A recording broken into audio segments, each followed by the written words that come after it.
Morjes, onks kaikki hyvin? No, meillä on tullut se uusi telkkariryhmään ja minun mielestä lapset saa nyt jo ihan liikaa ruutuaikaa.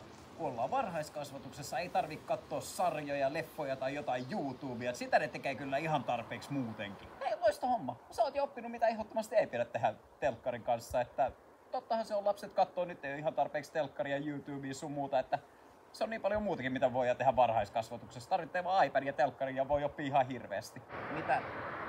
Mitä sen kanssa pitäisi tehdä? No kukaan, niin mä voin näyttää. Meillä on iPad, voidaan laittaa kiinni telkkariin ja mä voin näyttää, mitä kaikkea muuta voi tehdä. Hei, aina voi oppia jotain uutta. Mennään kokeilemaan. Yksi tavallinen tapa työskennellä näytön kanssa on ottaa kuvia kirjoista, mitä lukee.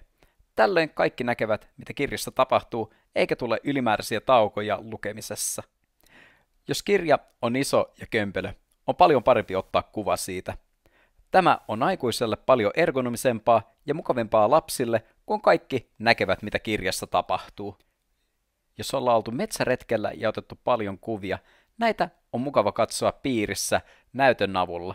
Kaikki näkevät ja voidaan keskustella siitä, mitä kaikkea jännää on tullut vastaan metsässä. Jotkin luonnonilmiöt on todella vaikea laittaa sanoiksi. Tässä esimerkiksi näemme, mitä me tarkoitamme, kun sanomme, että nyt on ollut rankka sade ja vettä on tullut kuin suihkusta.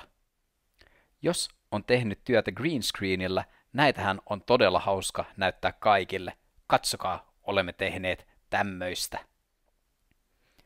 Ehkä voimme näyttää kavereilta, että katsokaa, vihdoin ja viimein olen päässyt ratsastamaan lempparilelullani. Ehkä haluamme näyttää, että nyt olemme vihdoin olleet tarpeeksi rohkeita potkiaksemme alas suuren seinän. Kun työskentelee tunteiden kanssa, saattaa tarvita hyvinkin tiettyjä videoklippejä. iPadin avulla voi tehdä omia videoklippejä, joiden ympärillä voi sitten keskustella. Tässä on yksi esimerkki, jonka moni varmasti tunnistaa omasta arjestaan. Minä olen tehnyt hienon hörlöötin. Kukaan ei saa tuhoa sitä sinä aikana, kun minä käyn vessassa. Hehe, hörlöötti. Minä aion tuhota sen.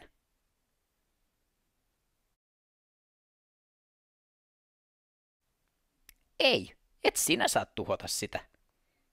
Juuri niin, se ei ole sinun. Tässä jokunen esimerkki, miten näyttöä ja iPadia voi käyttää, kun työskentelee ryhmässä. Toivottavasti niistä sai hyviä vinkkejä. Lapsella on 100 kieltä ja pyritään saamaan ne kaikki näkyviin.